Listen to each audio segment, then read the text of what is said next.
محترم سامعین اکرام، بزرگوں اور دوستوں اور قابل احترام ماں اور بہنوں، آج بروز پیر 5 اگست 2013 کو اور اس پروگرام کی 8ویں نشست میں آپ تمام لوگوں کا استقبال ہے۔ اور جیسا کہ آپ لوگ جانتے ہیں اور جو پامفلیٹ آپ کے پاس موجود ہیں، اس شیڈیول اور ٹائم ٹیبل کے مطابق آج کے جو ہمارے عناوین رہیں گے وہ 2 عناوین ہیں، جس میں سے پہلا عنوان ہے بری خواہشات سے بچنے کا طریقہ یا راستہ، اور دوسرا عنوان ہے وہ گناہ جنہیں معمولی سمجھ لیا گیا ہے۔ تو پہلا عنوان بری خواہشات سے بچنے کا راستہ، یہ ہمارے درمیان جناب ارشد علی خان صاحب پیش کریں گے۔ ان کا مختصر تعارف میں آپ کے سامنے رکھ دیتا ہوں۔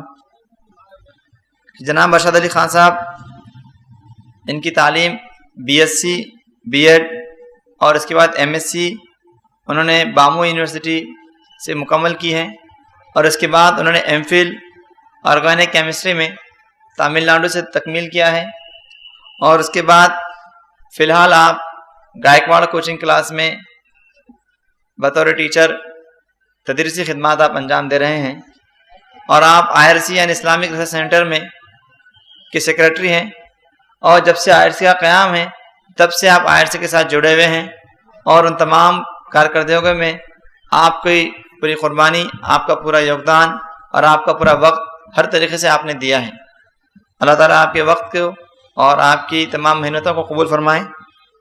اسی طریقے سے اس کے علاوہ آپ مہاراشٹر کے کئی تعلیمی اداروں میں، انسٹیٹیوٹس میں تعلیمی بیداری اس عنوان کے تحت اور طلباء کو، اسٹوڈنٹس کو موٹیویشن کے جو پروگرام ہیں وہ الگ الگ اداروں میں آپ نے کنڈکٹ کیے ہیں۔ وہاں پہ آپ نے جا کر وہاں پہ لڑکوں کو، طلباء کو تعلیم کی بیداری کے تعلق سے اجاگر کیا اور انہیں روشناس کرایا۔ اس کے علاوہ آپ اورنگ آباد کے اطراف علاقوں میں درس و تدریس اور اسی طریقے سے دین کی باتیں اور دعوت اسلام کو پھیلانے میں آپ ہمیشہ کوشاں رہتے ہیں۔ اس کے بعد مختصراً میں آپ کے سامنے IRC کا تعارف رکھ دیتا ہوں، جو کہ آپ لوگوں کو معلوم ہے، لیکن مختصراً تعارف رکھنے کے بعد میں خطیب کو دعوت دیتا ہوں کہ وہ اس پروگرام کو شروع کریں۔ اسلامک ریسرچ سینٹر اس آرگنائزیشن کا اصل مقصد یہ ہے کہ مسلمانوں میں اور غیر مسلمین کے اندر اسلام کی تعلیمات کو عام کیا جائے، اور اسلام کی بنیادی اور تفصیلی تمام باتوں سے ہر ایک مسلمان کو اجاگر کیا جائے، اور اس کی فرائض، نوافل اور سنت تمام چیزوں کو اسے معلوم کرایا جائے، اور اس کے تعلق سے جو غلط فہمیاں لوگوں کے اندر موجود ہیں اس کو دور کیا جائے۔ اسلامک ریسرچ سینٹر کے بہت ساری دیگر مختلف ایکٹیویٹیز ہیں، جس میں سے درس و تدریس ایک ہے کہ الگ الگ علاقوں میں IRC کے سینٹر پر اور اس کے علاوہ مساجد میں، اسی طریقے سے کسی انسٹیٹیوٹس میں درس و تدریس ہفتے واری یا مہینے واری لیے جاتے ہیں۔ اسی طریقے سے IRC میں بیت المال کا بھی نظم ہے، جس میں جو زکوٰۃ کے جو حقدار ہیں وہاں پر اس کو خرچ کیا جاتا ہے، اللہ کے راستے میں، غریبوں میں، مسکینوں میں، تعلیمی شعبوں میں۔ اسی طریقے سے اور بہت سارے نظام یہاں پہ چلتے ہیں جس کی تفصیل انشاءاللہ بعد میں آئے گی۔ میں ابھی زیادہ وقت آپ کے اور خطیب کی بسم اللہ لیتے ہوئے میں دعوت دیتا ہوں جناب ارشد علی خان صاحب کو کہ وہ آپ کے سامنے بری خواہشات سے بچنے کا راستہ اس عنوان کے تحت آپ کے سامنے تقریر پیش کریں۔ میں دعوت دیتا ہوں جناب ارشد علی خان صاحب کو۔ ان الحمد لله نحمده ونستعينه ونستغفره ونعوذ بالله من شرور انفسنا ومن سيئات اعمالنا، من يهدي الله فلا مضل له ومن يضلل فلا هادي له، واشهد ان لا اله الا الله وحده لا شريك له، واشهد ان محمدا عبده ورسوله، وبعد. اعوذ بالله من الشيطان الرجيم، بسم الله الرحمن الرحيم. والذين جاهدوا فينا لنهدينهم سبلنا وإن الله لمع المحسنين. وبعد، وقال النبي صلى الله عليه وسلم: لا علمن اقواما من امتی یأتون یوم القیامت بحسنات امثال الجبال تحامة بیضاء فیجعل اللہ عز وجل حبا منشورا. وقال الثوبان رضی اللہ عنہ یا رسول اللہ صلی اللہ علیہ وسلم صفهم لنا جلهم لنا الا نكون منهم ونحن لا نعلم. وقال النبي اما انهم اخوانكم وجلدتكم ويأخذون من الليل كما تأخذون ولكنهم اقوام اذا خلوا بمحارم الله انتهكوها. وبعد ربی اشرح لی صدری ویسر لی امری واحلل عقدۃ من لسانی یفقهوا قولی. اما بعد، تمام قسم کی تعریف اللہ رب العزت کے لیے لائق وہ زیبا ہے جو تمام جہانوں کا پالنے والا ہے، اور درود و سلام ہو آخری نبی محمد رسول اللہ صلی اللہ علیہ وسلم پر. انشاءاللہ تعالی اس کانفرنس کا آج کا جو پہلا عنوان رہے گا وہ ہے بری خواہشات سے بچنے کا راستہ. میں نے جو ہے کوشش کی ہے کہ قرآن و سنت کی روشنی میں اور سلف صالحین کے چند جو ہے کتابوں سے نکات کو جمع کیا ہے، تاکہ ہم جو ہے ایک کوشش کریں کہ کس طرح سے جو ہے قرآن مجید اور احادیث کے ذریعے سے ہم اپنی زندگی کو بری خواہشات سے بچا سکیں. انشاءاللہ تعالی میری جو تقریر ہے یہ 9 نکات پر منحصر ہوں گی. 9 پوائنٹس میں آپ کے سامنے رکھوں گا. میں نے کوشش کی جتنا ہو سکتا ہے میرے علم کے مطابق آپ کے سامنے یہ باتیں رکھوں. باقی جو ہے ہم اللہ سبحانہ و تعالیٰ پر اس کو چھوڑتے ہیں کہ اللہ سبحانہ و تعالیٰ ان ساری چیزوں کو ہمیں سمجھنے کی توفیق عطا کرے اور اس پر عمل کرنے والا بنائے. انشاءاللہ تعالیٰ سب سے پہلے میں آپ کے سامنے ایک بات یہ رکھنا چاہوں گا کہ بری خواہشات سے انسان کیوں بچے. جیسے ہم دیکھتے ہیں کہ جو بری خواہشات ہیں، جیسے جو نفس میں وسوسے آتے ہیں، ایک انسان چاہتا ہے کہ وہ اپنی زندگی کو انجوائے کرے جس طریقے سے غیر ایمان والے انجوائے کرتے ہیں. انسان کو اس زندگی میں مزہ آتا ہے، وہ سوچتا ہے کہ میں جو ہے اپنے نفس کی جو خواہشات ہے اس کو پورا کروں، یعنی فحش کاریاں کروں، فحش باتیں کروں، فحش چیزیں دیکھوں، میوزک سنوں، ناچ گانے دیکھوں، تو اس کے دل اور دماغ میں اس کو جو ہے سکون محسوس ہوتا ہے. اور یہ حال، یہ مرحلہ انسان کی زندگی میں تب آتا ہے جب وہ قرآن و سنت سے دور ہوتا چلا جاتا ہے اور وہ جو ہے دنیا کے دوسرے ذرائعوں میں جو ہے اپنی خوشی کو تلاش کرتا ہے، اپنے نفس کو، اپنے ذہن کو، اپنے دل کو سکون پانے کی جو ہے وہ راستے تلاش کرتا ہے. تو یہاں ہم سے سب سے پہلی جو غلطی ہوتی ہے وہ یہ ہے دین کا علم جو ہے ہم اس سے دور ہوتے ہیں، اور یہی وجہ ہوتی ہے کہ ہم جو ہے دنیا کے دوسرے ذرائعوں میں جو ہے اپنی خوشی، اپنے نفس کی خوشی محسوس کرتے ہیں. دوسرا یہ کہ ایک مسلمان ہونے کے ناطے، ایک ایمان والا ہونے کے ناطے ہمیں اس بات پر اور زیادہ اس پر کوشاں ہونا چاہیے. جیسے اس کے تعلق سے جو ہے ابو عبد الرحمن، یہ ایک جو ہے سلف صالحین میں سے ہیں، یہ فرماتے ہیں کہ ایک غیر مسلمان کے بنسبت ایک مسلمان کے دل میں کبھی نہ کبھی یہ خیال ضرور آتا ہے کہ دنیا کے اندر، دنیا کی رنگینیوں میں وہ جس چیز کو ڈھونڈ رہا ہے، اپنے نفس کو مطمئن کرنے کے لیے جو چیزوں کو تلاش کر رہا ہے، اس میں اس کا حل نہیں ہے.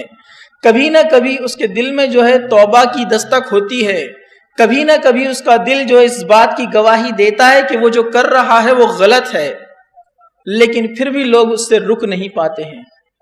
تو انشاءاللہ تعالیٰ اس کے لیے میں آپ کے سامنے ایک حدیث رسول صلی اللہ علیہ وسلم آپ کے سامنے پیش کرنا چاہوں گا، جو بہت ہی سخت حدیث ہے، جو میں نے بھی پہلی بار سنی، اور الحمدللہ اس حدیث کو سننے کے بعد میں نے اپنے اندر بھی بہت ساری تبدیلیاں پائی کہ میں کچھ حد تک کوشش کر سکا کہ میں بھی جو ہے کچھ برائیوں سے اپنے آپ کو بچا سکوں. حدیث بہت ہی خطرناک ہے، بہت ہی چند الفاظ ہیں، لیکن بہت ہی خطرناک یہاں پر جو ہے پیغام دیا گیا ہے.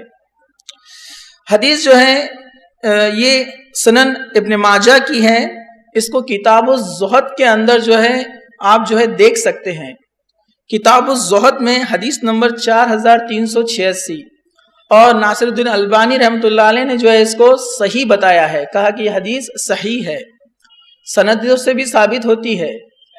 تو انشاءاللہ تعالی میں آپ کے سامنے اس حدیث کا جو ہے ترجمہ رکھتا ہوں، جو میں نے خطبے میں آپ کے سامنے پڑھی ہے۔ حدیث اس طرح سے ہے کہ اللہ کے رسول صلی اللہ علیہ وسلم فرماتے ہیں لا علمن اقواما من امتی یاتون یوم القیامت بحسنات امثال الجبال تحاما، کہ میں ان لوگوں کو بہت اچھی طریقے سے جانتا ہوں۔ اللہ کے رسول صلی اللہ علیہ وسلم فرما رہے ہیں میں ان لوگوں کو بہت اچھی طریقے سے جانتا ہوں، مطلب بات یقینی ہے کہ کچھ لوگ قیامت کے دن آئیں گے جن کے اعمال جو ہے بہت پہاڑ کے برابر ہوں گے یا بڑے بڑے پہاڑوں کے برابر ہوں گے، لیکن جب وہ اتنے سارے نیک اعمال لے کر آئیں گے تو اللہ کے رسول نے فرمایا فَيَجْعَلَ اللَّهُ حَبًّا مَنشُورًا، تو اللہ سبحانہ وتعالیٰ ان پہاڑ جیسی نیکیوں کو ذرے بنا کر اڑا دے گا، چھوٹے چھوٹے ذرے بنا دے گا، مطلب ان کی کوئی حقیقت نہیں رہیں گی، مطلب وہ نیکیاں ختم کر دی جائیں گی۔ اس کے راوی حضرت صوبان رضی اللہ عنہ جو وہاں پر بیٹھے سن رہے تھے، تو آپ نے کہا بات بہت اہم ہے کہ نیک اعمال لے کر آئے لیکن سب کے سب اڑا دیے گئے، روزہ، زکوٰۃ، حج، ساری چیزیں۔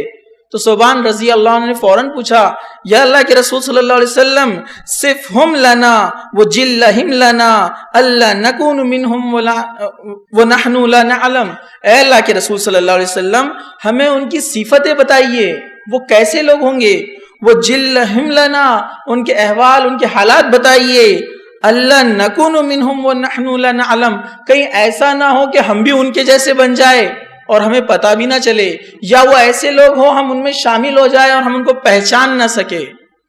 اللہ کے رسول صلی اللہ علیہ وسلم نے دیکھی کیسی بات بتائی کہ ان کو پہچاننا بھی مشکل ہے۔ اللہ کے رسول صلی اللہ علیہ وسلم نے فرمایا اما انہم اخوانکم، وہ تمہارے دینی بھائی ہوں گے، مطلب مسلمان ہوں گے، وہ تمہارے دینی بھائی ہوں گے، وَمِن جِلْدَتِكُمْ اور تمہاری جلد کے مانند ہوں گے۔ یہاں پر اس کے ذریعے جو ایک اشارہ کیا گیا ہے جلد کے مانند، مطلب بالکل تمہاری طرح دکھتے ہوں گے، تمہارے معاشرے میں رہتے ہوں گے، تمہاری سوسائٹی میں رہتے ہوں گے، تم ان کو پہچان نہیں پاؤ گے۔ وَيَأْخُذُونَ مِنَ اللَّيْلِ كَمَا تَأْخُذُونَ، صرف مسلمان نہیں ہوں گے، تمہاری سوسائٹی میں نہیں رہتے ہوں گے، بلکہ وہ راتوں کو تمہارے ساتھ قیام بھی کریں گے، مطلب تہجد بھی پڑھیں گے۔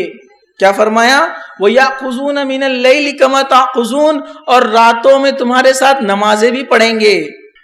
لیکن کیا فرمایا وَلَكِنَّهُمْ أَقْوَامٌ إِذَا خَلَوْا بِمَحَارِمِ اللَّهِ انْتَهَكُوهَا، لیکن اللہ کی حرام کردہ چیزیں جب تنہائی میں پائیں گے، اکیلے میں پائیں گے تو اس کو وہ کریں گے۔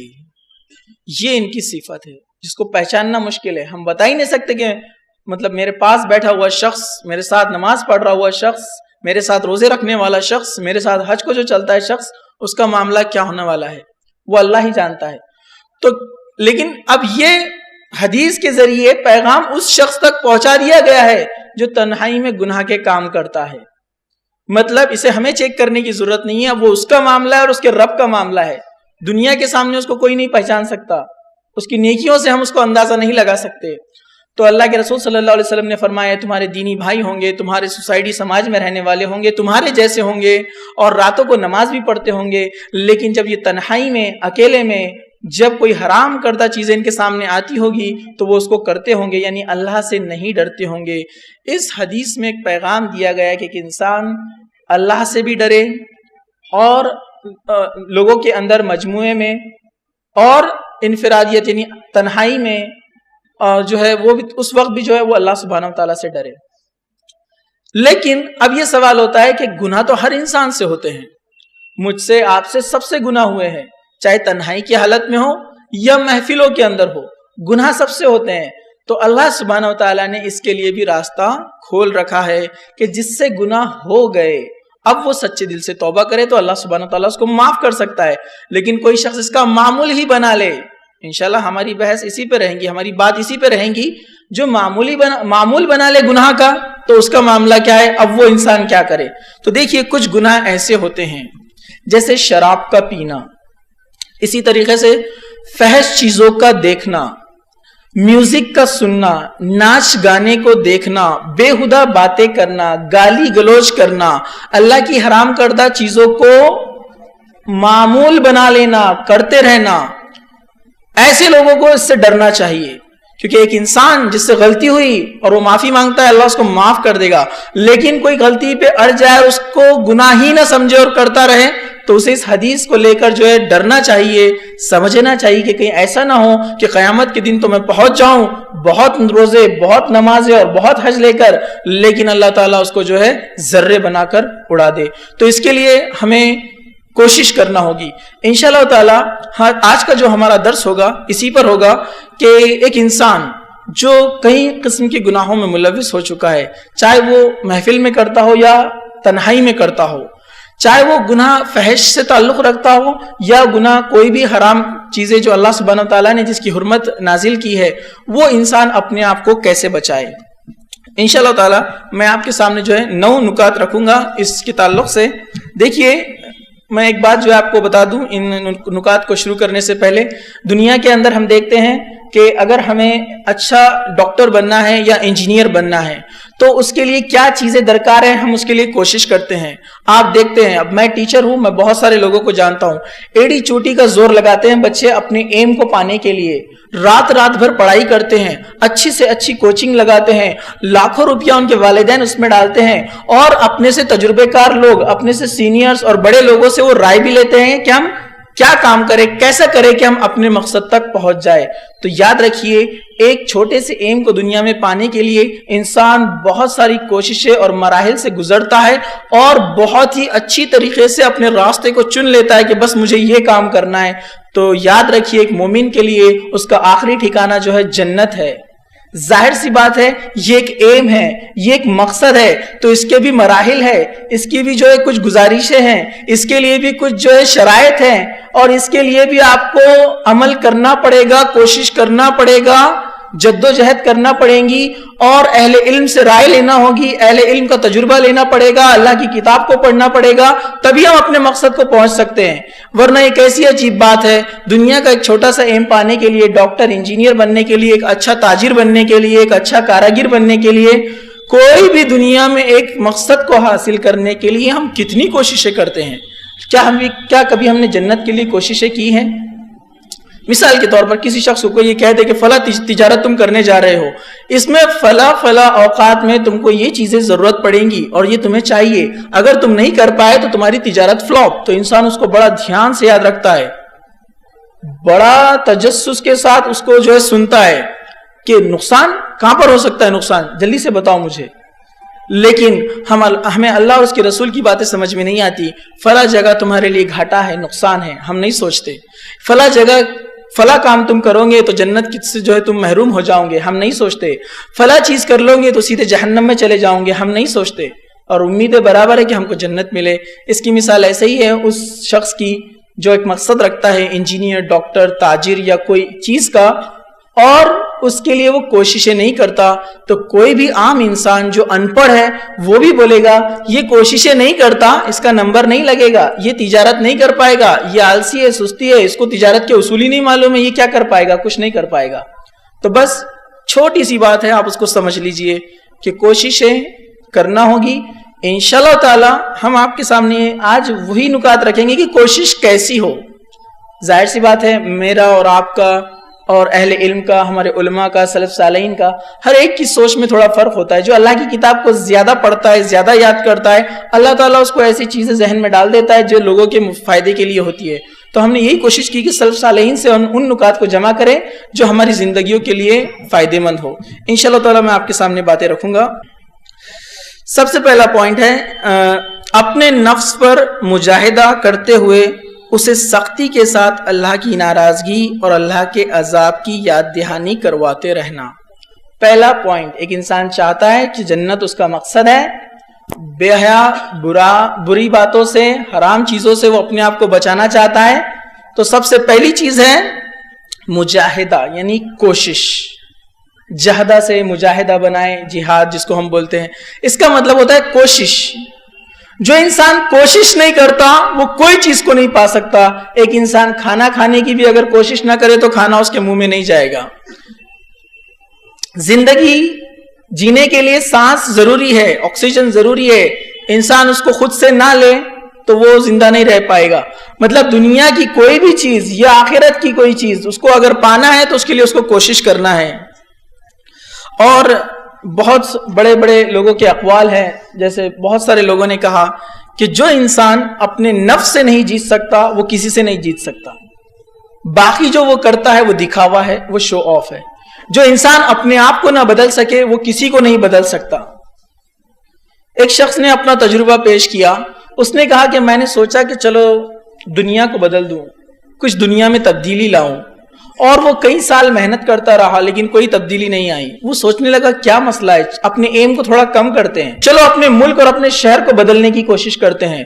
اس نے کوشش کی لیکن کئی سال کوشش کرنے کے بعد اس کو کچھ نہیں ملا. اس نے کہا کہ چلو اپنے ایم کو تھوڑا اور کم کرتے ہیں. اس نے سوچا کہ چلو اپنے محلے کو تبدیل کر کے دیکھتے ہیں. اس نے بہت کوشش کی لیکن کچھ نہیں ہوا, کئی سال بیت گئے. اس کے بعد اس نے سوچا چلو اپنے گھر کو تبدیل کرتے ہیں. گھر والے سننے کے لیے تیار نہیں تھے. آخر کار اس نے کہا کہ مجھ سے ایک بہت بڑی غلطی ہوئی, میں نے شروعات غلط کی. مجھے پہلے اپنے آپ کو بدلنا چاہیے تھا, اس کے بعد میرے گھر والوں کو, اور اس کے بعد جب ہر انسان ایسے سوچتا ہے تو ہر ایک کا گھر اگر سدھر جاتا تو ماحول اور سماج اور سوسائٹی خود بخود سدھر جاتے ہیں. اور یہ واقعہ تو ایسے ہی ہے لیکن یہ سنت سے بھی ثابت ہے. آپ اللہ کے رسول صلی اللہ علیہ وسلم کی زندگی دیکھیے, آپ نے خود پہلے حق کو قبول کیا, آپ کے پھر گھر والوں نے, پھر آپ کا جو ہے شہر, اور پھر پورے جو ہے دنیا میں اسلام پھیل گیا. تو پہلے اپنے آپ کو سدھارنے کی ضرورت ہے, اور اس کے لیے آپ کو جو ہے جہاد یعنی نفس سے جہاد کرنا ہے. کوشش کرنا ہے کہ یہ کام غلط ہے, یہ کام حرام ہے, یہ گناہ ہے, مجھے نہیں کرنا ہے. تبھی آپ آگے کے مراحل میں کامیاب ہو سکتے ہیں. تو پہلی چیز انسان جو ہے کوشش کرے. اللہ سبحانہ وتعالیٰ نے اس بات کو جو ہے سورہ عنکبوت کی جو ہے آیت نمبر 29 میں اس طرح سے ذکر کیا, وَالَّذِينَ جَاهَدُوا فِينَا لَنَهْدِيَنَّهُمْ سُبُلَنَا وَإِنَّ اللَّهَ لَمَعَ الْمُحْسِنِينَ. اور جن لوگوں نے ہمارے لیے کوششیں کی ہم ان کو ضرور اپنے راستے دکھائیں گے, اور خدا تو نیکوکاروں کے ساتھ ہے. آپ نیک انسان بننا چاہتے ہیں, بری خواہشوں سے بچنا چاہتے ہیں, حرام چیزوں سے بچنا چاہتے ہیں, تو کیا فرمایا؟ وَالَّذِينَ جَاهَدُوا, کہ جو ہمارے راستے میں کوشش کرتے ہیں, فینا لنہدینہم سبلنا, تو پھر ہم ان کو راستے دکھاتے ہیں. مطلب ہم بولتے ہیں نا ہدایت اللہ دے گا تو ہم سدھر جائیں گے, لیکن اللہ تعالیٰ نے کیا شرط لگائی یہاں پر؟ راستہ کس کو دکھایا جائے گا, ہدایت کس کو ملے گی؟ جو کوشش کرے گا, جو آگے بڑھے گا کہ فلاں کام غلط ہے, مجھے نہیں کرنا ہے. تو یہ اس کی کوشش ہوئی. اب اس نے کوشش کی, اب اللہ اس کی مدد کرے گا. اور حدیث میں اللہ کے رسول صلی اللہ علیہ وسلم فرمایا, حدیث قدسی ہے کہ تمہارا رب کہتا ہے کہ بندہ جب میرے ایک ہاتھ قریب آتا ہے میں اس کے 10 ہاتھ قریب آتا ہوں. بندہ جب چل کے میرے پاس آتا ہے میں اس کے پاس دوڑ کر جاتا ہوں. مطلب اللہ آپ کی مدد کرے گا, فحش سے, برے کاموں سے, حرام چیزوں سے آپ کو بچائے گا, لیکن شرط یہ کہ آپ کو شروعات کرنا ہوگی. فلاں چیز غلط ہے, مجھے نہیں کرنا ہے. اگر آپ ارادہ کر کے ہی گناہ کریں گے اور بولیں گے کہ اللہ تعالیٰ اس سے بچا لے, تو ایسا نہیں ہو سکتا. اللہ تعالیٰ نے کہا کیا کہا؟ وَالَّذِينَ جَاهَدُوا, کہ جو جہاد کرے, کوشش کرے گا ہمارے راستے میں, پھر ہم اس کو راستہ دکھائیں گے. اسی طرح ایک بہت اچھی حکمت والی بات جو ہے امام ابن کثیر رحمۃ اللہ علیہ نے جو تفسیر ابن کثیر میں ایک آیت کی تشریح میں کی ہے, سورہ مریم آیت نمبر 25. حضرت مریم علیہ السلام, ان کو جو ہے اللہ سبحانہ تعالیٰ نے ایک نشانی بنایا.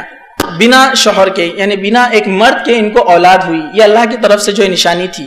جب یہ حمل سے ہوئی تو درد بہت زیادہ بڑھ گیا, تو وہ تکلیف سے پریشان ہوئی. تو اللہ سبحانہ وتعالیٰ کے ذریعے سے ایک آواز آئی اور ان تک ایک آواز پہنچی, وَحُزِّ إِلَيْكَ بِجِذْعِ النَّخْلَةِ تُسَاقِطْ عَلَيْكَ رُطْبًا جَنِيًّا, سورہ مریم آیت نمبر 25. اور اس کھجور کے تنے کو اپنی طرف ہلا. جب وہ بہت زیادہ پریشان ہو گئی, درد بہت بڑھ گیا, تو اللہ تعالیٰ نے کیا کہا, کہلوایا فرشتے کے ذریعے کہ جو ہے اس درخت کو تو ہلا. تُسَاقِطْ عَلَيْكَ رُطْبًا جَنِيًّا, تو یہ تیرے سامنے ترو تازہ پکی کھجوریں گرا دے گا. تو انہوں نے وہ کھجوریں اٹھائی اور کھا لی, ان کو اطمینان محسوس ہوا. تفسیر میں آتا ہے تو یہاں پر امام ابن کثیر رحمۃ اللہ علیہ نے لکھا کہ اللہ تعالیٰ چاہتا تو کھجوروں کو حکم دیتا وہ خود گر جاتی، تو مریم علیہ السلام سے کیوں کہا کہ درخت کو ہلا تو کھجوریں گریں گی؟ مطلب امام ابن کثیر رحمۃ اللہ علیہ فرماتے ہیں اللہ سبحانہ و تعالیٰ یہاں پر انسانیت کو تعلیم دے رہا ہے کہ کوشش کرو جتنی تمہارے اندر طاقت ہے، بعد میں اللہ مدد کرے گا، کیونکہ حضرت مریم میں اتنی استطاعت تھی کہ وہ درخت کو ہلا سکتی تھی، وہ چڑھ کر اوپر سے نہیں نکال سکتی تھی، تو انہوں نے ان کے مطابق کوشش کی، اللہ نے مدد کی۔ تو بہت پیاری بات انہوں نے بتائی یہاں پر کہ ایک انسان کوشش کرے، تھوڑی سی کیوں نہیں ہوتی ہے، اس کی طاقت جتنی اتنی کوشش کرے، اور وہ اتنی کوشش کرے گا انشاءاللہ تعالی اللہ سبحانہ و تعالیٰ جو ہے اس کو اس کے مطابق جو ہے فیصلہ کرے گا، اس کی مدد کرے گا اور اس کو ان گناہوں سے بچائے گا۔ چلیے آگے چلتے ہیں۔ دوسرا پوائنٹ، پہلا ہے کوشش۔ کوئی بھی کام غلط دکھا آپ کو، شریعت بولتی حرام ہے، ناچ گانا فحش، گندی چیزیں، گندی فوٹویں، گندی چیزیں، ساری چیزیں آپ کے سامنے آ گئی، فوراً اعوذ باللہ من الشیطان الرجیم اس کو دور کر دیجئے، تو آپ اس سے بچ جائیں گے۔ ایک بہت اچھا ایک قول ہے، میں آپ کے سامنے رکھ دیتا ہوں۔ ابراہیم الخواص، امام رازی رحمۃ اللہ علیہ نے ان کا ایک قول نقل کیا، وہ فرماتے ہیں کہ ابراہیم الخواص نے ایک بہت حکمت بری بات بتائی اپنے تجربے سے کہ ایک انسان کے ذہن میں گناہ کا جب کوئی لذت آتی ہے، کوئی شائبہ کی شکل میں اس کے ذہن میں آتا ہے، فلاں کام کر لے، اس کو بہت خوب سجا کے جو ہے شیطان اس کے سامنے رکھتا ہے اس گناہ کو، تو وہ اگر اس گناہ سے کراہیت محسوس کر لے، کراہیت کہ یہ کام نہیں کرنا ہے، تو وہ کہتے ہیں کہ پھر وہ گناہ سے بچ جائے گا۔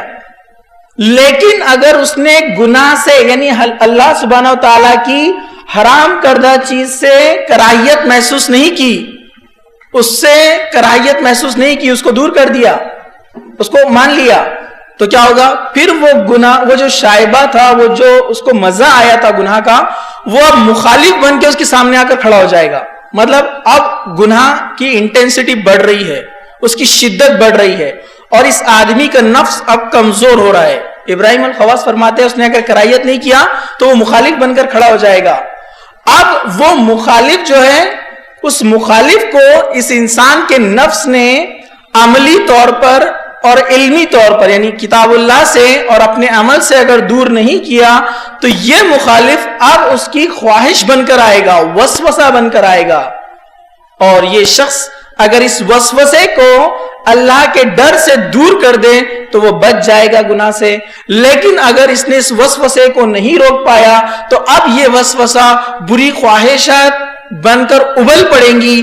اب وہ انسان کے سامنے اچھی سوسائٹی، اللہ کا حکم، رسول کی تعلیم، اچھے لوگوں کی صحبت، کوئی چیز اثر نہیں کریں گی اور وہ گناہ کرے گا۔ بہت اچھی بات بتائی انہوں نے۔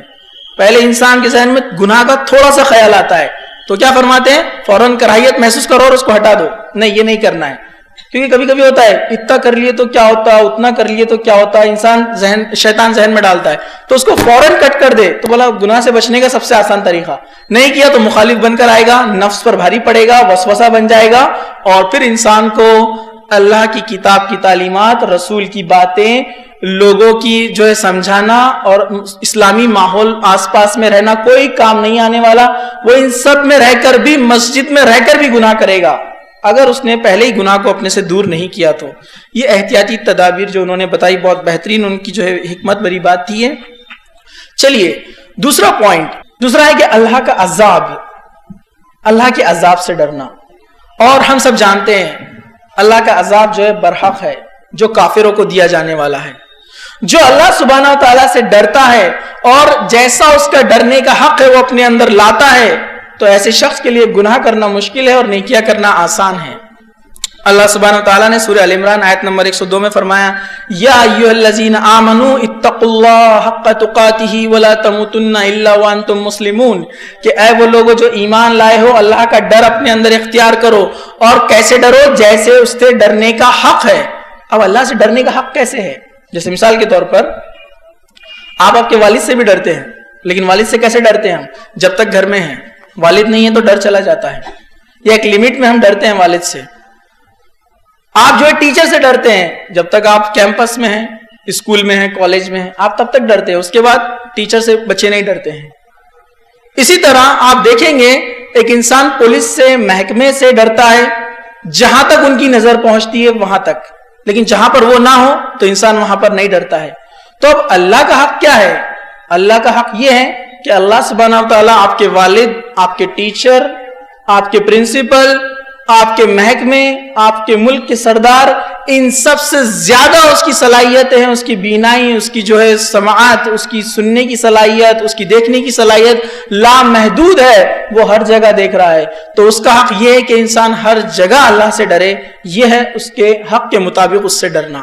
اور واقعی میں انسان اس چھوٹی سی آیت کو بھی سمجھ لے تو اس کے لیے مشکل ہو جائے گا جو ہے گناہوں کو کرنا، اور آسان ہو جائے گا نیکیوں کو کرنا. تو یہ بہت اہم چیز تھی. ایک جو ہے دیکھیے اللہ کے عذاب سے ڈر، صحابہ کی بہت پیاری مثالیں ملتی ہیں یہاں پر، صحابیات کی بھی. حضرت اکرمہ رضی اللہ عنہ ابو جہل کے بیٹے ہیں، لیکن اب ہم ان کو رضی اللہ عنہ کہتے ہیں. یہ پہلے کفر پہ تھے، صرف کفر پہ نہیں تھے بلکہ مسلمانوں کے خلاف تھے بڑی سختی کے ساتھ. لیکن جب مسلمان جو ہے فتح مکہ جب ہوا، اللہ کے رسول صلی اللہ علیہ وسلم مکہ میں داخل ہو گئے، تو کچھ لوگ تھے جو سخت اسلام کے دشمن تھے، جس میں سے اکرمہ بھی تھا. لیکن جیسے ہی معلوم پڑا کہ اب مسلمان غالب آ گئے، اکرمہ دوڑ پڑا اور وہ دریا کی طرف نکلا تاکہ وہاں سے ایک جہاز کرے اور وہاں سے نکل جائے، مطلب ملک چھوڑنے کا اس کا ارادہ تھا. لیکن اس کی جو بیوی تھی وہ دل میں اسلام لا چکی تھی، اسلام کی تعلیمات سے کافی متاثر تھی. وہ اللہ کے رسول صلی اللہ علیہ وسلم کے پاس پہنچتی ہے اور کہتی ہے اللہ کے رسول صلی اللہ علیہ وسلم اگر آپ اکرمہ کو امان دے دے، امان مطلب آپ اس کو معاف کر دے، تو کیا میں اس کو یہاں پر لا سکتی ہوں؟ اور انشاءاللہ مجھے امید ہے کہ وہ ایمان لا لے گا. اللہ کے رسول صلی اللہ علیہ وسلم نے اجازت دی. تو اکرمہ کی بیوی جو ہے ان کے پاس گئی اور کہا کہ اکرمہ میں نے تمہارے لیے اللہ کے رسول صلی اللہ علیہ وسلم سے امان مانگا ہے، تمہاری جان خطرے میں نہیں ہے، تو تم اگر آؤ اللہ اور اس کے رسول پر ایمان لا لو تو اللہ کے رسول تمہیں معاف کر دیں گے. تو اکرمہ نے کہا کہ واقعی میں سچ بولتی ہوں؟ انہوں نے کہا سچ بولتی ہوں. پھر اب وہ وہاں سے نکلے تو اکرمہ نے اپنی بیوی کا ہاتھ پکڑا. دیکھیے وہ صحابیات کیسی تھی، کیسے ایمان والے، ابھی نئے نئے اسلام میں داخل ہوئے لیکن ان کا تقویٰ دیکھیے. اکرمہ کی بیوی نے زور سے جھٹکا دیا اور اپنا ہاتھ چھڑوا دیا اور کہا کہ اکرمہ تم ابھی مسلمان نہیں ہو، تم کفر پر ہو. حالانکہ بیوی تھی پہلے سے نکاح میں کفر کی حالت میں، لیکن حکم آ چکا تھا کہ ایک مومن کے جو ہے نکاح میں ایک کافرہ نہیں رہ سکتی اور ایک مومنہ کے نکاح میں ایک کافر نہیں رہ سکتا. تو جیسے حضرت اکرمہ کی بیوی نے اسلام قبول کیا تھا، نکاح ختم ہو چکا تھا، تو کیا فرمایا اکرمہ سے؟ تم ابھی چھو نہیں سکتے ہو مجھے، تم ابھی جو ہے میرے جو ہے شوہر نہیں ہو. تو آپ دیکھیں گے یہاں پر چھوٹے سے واقعے کے اندر کہ ابو جہل کی بہو ایمان لاتی ہے، اللہ کا ڈر اس کے اندر کتنا ہے کہ کوئی دیکھنے والا نہیں ہے. اور زمانے جاہلیت میں اکرمہ اس کا شوہر بھی تھا، لیکن اللہ کا ڈر، کہا کہ اللہ دیکھنے والا ہے. کون دیکھ رہا تھا اس دریا کے کنارے؟ کوئی نہیں دیکھ رہا تھا، کوئی نہیں پہچانتا تھا. لیکن دیکھیے یہ اللہ سے ڈرنے والے لوگ ایسے تھے، اسی لیے اللہ سبحانہ و تعالیٰ نے ان کے آگے جو ہے رضی اللہ عنہ جو لگایا کہ اللہ ان سے راضی ہوا کہ یہ تنہائی میں بھی، محفل میں بھی اور دنیا کے کسی بھی خطے میں ہو، یہ اللہ سے ڈرنے والے لوگ تھے. تو یہ بہت اہم ہے کہ اللہ کا ڈر ایک انسان اپنے اندر لائے اور اللہ کے عذاب کو سمجھے. دیکھیے فرعون، اللہ تعالیٰ نے اس کو بہت طاقت اور قوت دی تھی، بہت زیادہ مرتبے والا تھا، بہت اس کو نعمتیں عطا کی تھی، لیکن ایک ہی جھٹکے میں اللہ سبحانہ و تعالیٰ نے اس کو ختم کر دیا. اللہ سبحانہ و تعالیٰ نے کیا فرمایا سورہ نازیات کے اندر آیت نمبر 25 فَأَخَذَهُ اللَّهُ نَكَالَ الْآخِرَةِ وَالْأُولَى إِنَّ فِي ذَلِكَ لَعِبْرَةً لِمَن يَخْشَىٰ. تو اللہ نے اسے دنیا اور آخرت کے عذاب میں پکڑ لیا، بے شک اس واقعے میں ڈرنے والوں کے لیے عبرت ہے. بہت اہم چیز ہے یہاں پر. اللہ سبحانہ تعالیٰ کہا کہ فرعون کو غرق کر دیا گیا، لیکن اہم بات کون سی ہے؟ وہ دوسری آیت میں ہے کہ اللہ سے ڈرنے والوں کے لیے اس میں عبرت ہے، اور جو اللہ سے نہیں ڈرتے ان کے لیے صرف یہ واقعات ہے، سٹوریز ہے. تو اللہ کا ڈر اگر جس کے اندر ہوگا وہی قرآن سے نصیحت حاصل کرے گا. تو یہ دوسرا ہمارا نقطہ ہے، بہت اہم ہے کہ اپنے نفس سے مجاہدے کے بعد اللہ کا ڈر اپنے اندر ہم ڈالے تو انشاءاللہ تعالی ہم تمام بے حیائیوں اور برائیوں سے اپنے آپ کو بچا سکتے ہیں. چلیے ہم آگے چلتے ہیں. تیسرا پوائنٹ، اللہ سبحانہ و تعالیٰ کی ذات اور صفات، وہ معرفت جو اللہ تبارک و تعالیٰ نے قرآن اور حدیث میں بتائی ہے، اس کا علم رکھنا. یہ بھی بہت اہم چیز ہے کہ ہم اپنے بچوں کو بچپن ہی سے اللہ سبحانہ و تعالیٰ کی صفات سے آشنا کرائے، ان کو اللہ سبحانہ و تعالیٰ کی ذات اور صفات کے بارے میں علم دے کہ اللہ سبحانہ و تعالیٰ کون ہے۔ جیسے اللہ کا ڈر، میں نے آپ کے سامنے ایک بات کہی، دیکھیے اس کو خشیت کہتے ہیں، ایک ہوتا ہے خشیت اور ایک ہوتا ہے خوف، یہ دو لفظ استعمال کیے جاتے ہیں، لیکن صفتوں کا علم نہیں ہونے سے ہم میں وہ ڈر پیدا نہیں ہوتا ہے جو ایک مسلمان میں اور ایک ایمان میں مطلوب ہے، اس میں ہونا چاہیے۔ جیسے علماء نے جو ہے اس کے تفسیر اس طرح سے کی کہ خوف اور خشیت دو الگ لفظ ہے، لیکن ان کو کبھی کبھار ایک ساتھ استعمال کیا جاتا ہے، خوف کے لفظ کو خشیت کی جگہ پر استعمال کرتے ہیں۔ وہ فرماتے ہیں اکثر لوگ، جیسے بہت سارے علماء کے اس پہ جو قول ہے کہ انہوں نے کہا کہ خوف وہ ہوتا ہے کہ انسان کسی چیز سے ڈر کر بھاگتا ہے، اور خشیت وہ ہے کہ انسان جس سے ڈر رہا ہے اس ڈر سے بچنے کے لیے تدابیر کو اختیار کرتا ہے۔ جیسے مثال کے طور پر آپ کسی گھر میں رہتے ہیں، وہاں پر بیمار ہو گئے تو انسان سوچتا ہے یہ گھر میں تھا، میں بیمار ہو گیا اس لیے چلو گھر کو چھوڑ دیتے ہیں، تو یہ خوف ہے، جگہ کا خوف۔ لیکن خشیت کس کو کہتے ہیں کہ انسان یہ معلوم کرے کہ بیماری کس وجہ سے ہوئی ہے اور اس کو کیسے دور کیا جا سکتا ہے۔ تو ویسے ہی ہم کو اللہ سبحانہ تعالیٰ کا خوف نہیں، خشیت پیدا کرنا ہے، اور اللہ سبحانہ تعالیٰ کی خشیت پیدا کرنے سے مراد یہ ہے کہ اللہ سبحانہ تعالیٰ سے ہم ایسے ڈرے کہ اللہ سبحانہ تعالیٰ نے فلاں چیز کرنے سے منع کیا ہے، اس لیے اس سے رکنا ہے، یہ اللہ کی خشیت ہے۔ اور اس اللہ تعالیٰ نے جس حرام کام سے ہم کو منع کیا ہے اس سے اپنے آپ کو اگر ہم بچا لیں گے، یہ اس کی تدبیر ہے، یہ تدابیر میں سے ہے۔ اور جب انسان ایک حرام کام سے اپنے آپ کو بچاتا ہے، مطلب وہ اللہ تعالیٰ کی خشیت رکھتا ہے کہ اگر میں اس سے رک جاؤں تو اللہ تعالیٰ مجھے جہنم میں نہیں ڈالے گا، اگر میں اس سے اپنے آپ کو بچا لوں تو اللہ سبحانہ وتعالیٰ مجھے آگ کا عذاب نہیں دے گا۔ یہ ہے خشیت۔ تو ایک انسان اپنے اندر جو ہے خشیت کو پیدا کرے۔ اسی طرح اللہ تعالیٰ کی تمام صفتوں کو پڑھیں اور جانیں کہ اللہ تعالیٰ ہر جگہ سے ہم کو دیکھتا ہے، چاہے ہم تنہائی میں گناہ کریں یا محفل میں کریں۔ اللہ سبحانہ تعالیٰ کی جو سننے کی صفات ہے، جو سماعت ہے، وہ لامحدود ہے، وہ ہر چیز کو سننے والا ہے۔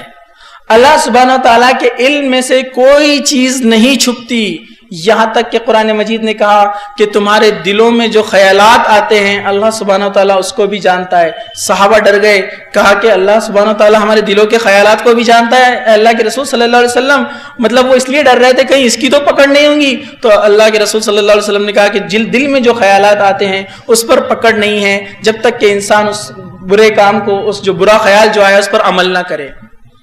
تو یہ اللہ کا رحم ہے، لیکن اللہ تعالیٰ جانتا ہے۔ تو اللہ سبحانہ تعالیٰ کی صفات کو جانے، اس کو پڑھے، انشاءاللہ تعالیٰ یہ جو ہے تیسری چیز ہوگی جو ہمیں مدد کریں گی گناہوں سے، برائیوں سے بچنے کے لیے۔ چوتھی چیز جس کو سب سے زیادہ نظر انداز کیا جاتا ہے، یہ ہم اپنی زبان میں کہیں گے جس کو سب سے زیادہ ایزی لیا جاتا ہے، وہ ہے ذکر الہی، اللہ کا ذکر۔ یہ نوجوانوں میں اکثر ہم دیکھتے ہیں بہت کم ہوتا ہے۔ ضعیف حضرات تو بھی ہم دیکھتے ہیں مساجد میں گھر میں بیٹھے بیٹھے کھڑے کھڑے یہ جو ہے ذکر کرتے ہیں اللہ سبحانہ وتعالیٰ کا۔ ہم لوگ ذکر سے بہت دور ہوتے جاتے ہیں۔ آپ دیکھیے ہماری مصروفیات، ہمارے کام کاج، یہ ساری چیزیں ہم کو اس ذکر سے دور رکھتی ہے، لیکن ہمیں ایسا نہیں کرنا چاہیے۔ یہ بہت اہم چیز ہے، کیونکہ معاذ بن جبل رضی اللہ عنہ جب اللہ کے رسول صلی اللہ علیہ وسلم نے آپ کو حکم دیا کہ یمن کی طرف جائیے اور لوگوں کو اسلام کی دعوت دیجئے، جب وہ اسلام قبول کر لے تو ان کو نماز کا حکم دیجئے، اور اس کے بعد آپ نے چند احکامات بتائے۔ معاذ بن جبل رضی اللہ عنہ نے کہا، یا اللہ کے رسول صلی اللہ علیہ وسلم ہمیں کچھ خاص نصیحت کیجئے، کچھ خاص بات بتائیے۔ تو اللہ کے رسول صلی اللہ علیہ وسلم نے فرمایا، بِاتَّقْوَ اللَّهِ، اللہ کا ڈر اپنے اندر لا لو، وَاذْكُرُوا اللَّهَ عِنْدَ كُلِّ حَجْرٍ وَشَجَرٍ وَمَا عَمِلَتْ مِن سَوَاءٍ فَحْدَثْ لَهُ تَوْبَةً۔ آپ نے فرمایا کہ اللہ کا ڈر تم اپنے دل میں لاؤ اپنی استطاعت کے مطابق، اور ہر پتھر اور ہر شجر کے پاس اللہ کا ذکر کرو۔ اس سے مراد کیا ہے؟ راستے میں بہت سارے پتھر آتے ہیں، بہت سارے پیڑ پودے آتے ہیں، تو ہر جگہ انسان ذکر کرے گا۔ یہ اشارہ ہے کہ جس طرح جتنے پتھر اور پیڑوں کے پاس سے تمہارا گزر ہوتا ہے اتنا کثرت سے تم اللہ کو یاد کرو۔ اور اس میں دو چیزیں ہیں، ایک انسان جب اللہ کا ذکر کرتا ہے تو شیطان اس سے دور ہوتا ہے۔ امام ابن تیمیہ رحمۃ اللہ علیہ نے جو جنوں کے اوپر ایک کتاب لکھی ہے 5 جلدوں پر مشتمل، بہت تفصیلاً انہوں نے جنوں کے تعلق سے اس میں لکھا ہے. اس میں سے ایک چیز وہ یہ بھی فرماتے ہیں جو شخص اللہ کا ذکر کثرت سے کرتا ہے شیطان اس کے پاس نہیں آتا ہے. وہ فرماتے ہیں ان کے تجربے کے مطابق اگر کوئی بندہ اللہ کا ذکر کر رہا ہے اور اس وقت شیطان اس کے جسم میں داخل ہونے کی کوشش کرے تو وہ جل کر خاک ہو جاتا ہے. حالانکہ وہ آگ سے بنا ہے لیکن اللہ تعالیٰ اس کو جلا کر خاک کر دیتا ہے. جو شخص اللہ کا ذکر کرتے رہتا ہے اور شیطان اس کے جسم میں داخل ہونے کی کوشش کرے تو وہ جل کر خاک ہو جاتا ہے. تو اللہ کے ذکر کی بڑی فضیلت ہے. دوسرا یہ کہ انسان جب اللہ کا ذکر مسلسل کرتے رہتا ہے تو آج ہمیں سائنس بھی یہ بتاتی ہے، جو سائیکولوجسٹ ہے وہ بولتے ہیں کہ جس کا ذکر ہماری زبان زیادہ کرتی ہے ذہن میں وہی باتیں گھومتی ہے اور اس دوران دوسری باتوں کا ذہن میں شامل ہونا مشکل ہو جاتا ہے. مطلب واقعی میں کنسنٹریشن سے ہم اللہ کا ذکر جب کرتے ہیں تو دوسری بری باتیں، گندی باتیں وہ ہمارے ذہن میں نہیں سما پاتی ہیں. اسی طرح آپ دیکھیے جو لوگ ناچ گانے میوزک وغیرہ کے شوقین ہوتے ہیں ان کو کلام اللہ میں جو ہے مزہ نہیں آتا ہے. وجہ یہی ہوتی ہے کہ ان کا ذہن، ان کا دل، دماغ اس میں مشغول ہو چکا ہے، وہ اللہ کے ذکر سے دور ہوتے جا رہے ہیں. تو اللہ کا ذکر یہ بہت بہت اہم چیز ہے. امام نووی رحمۃ اللہ علیہ نے جو ہے ایک بہت بہترین بات کہی اس حدیث کو لے کر، جس حدیث میں یہ آتا ہے کہ ایک انسان جب گناہ کرتا ہے اس کے دل پر سیاہ داغ لگا دیا جاتا ہے اور جب وہ توبہ کرتا ہے تو وہ داغ مٹا دیا جاتا ہے. لیکن انسان جب بار بار وہ گناہ کرتا رہتا ہے تو اس کا پورا دل سیاہ ہو جاتا ہے. پھر اب اس کے بعد اس کو ہدایت اثر نہیں کرتی، اللہ کا کلام اثر نہیں کرتا، اس پر مہر لگا دی جاتی ہے اور وہ گمراہوں میں شامل ہو جاتا ہے. اسی طرح فرماتے ہیں کہ انسان نیک کام کرتا ہے تو اس کے دل پر ایک روشنائی لگا دی جاتی ہے اور وہ نیک کام کرتا جاتا ہے اس کا دل منور ہو جاتا ہے اور اللہ تعالیٰ اس کو بری چیزوں سے دور رکھنا شروع کر دیتا ہے. اب برائیاں اس کی طرف نہیں پھٹکتی ہیں.